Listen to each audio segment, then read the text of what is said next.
Iya, jadi apa namanya ini terkait dengan masalah hukum kura-kura ya.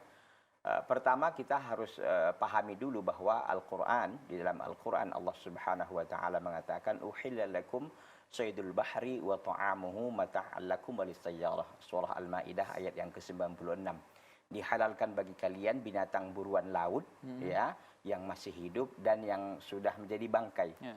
Mata'an lakum untuk kalian jadikan sebagai makanan bersenang-senang walisayyarah dan bagi orang-orang yang lewat. Ya.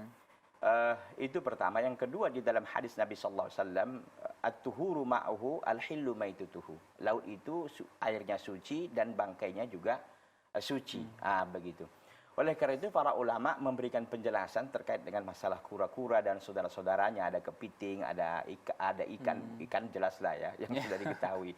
Saudaranya ini kan ada kepiting, kemudian ada kuda laut, apalah segala macam yang terkait dengan hewan-hewan laut.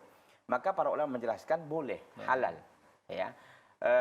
Tapi sebagian mengatakan kura-kura itu hendaknya disembelih. Hendaknya disembelih. Saya sampaikan kura-kura ini kan dia punya rumah kan. Rumahnya selalu dibawa kan itu. Dan memang agak sulit juga kalau kita ingin menyembelihnya. Karena kadang-kadang dia berlindung di rumahnya sehingga sulit untuk kita sembelih. Begitu intinya bahwa sebagian ulama mensyaratkan untuk disembelih dulu.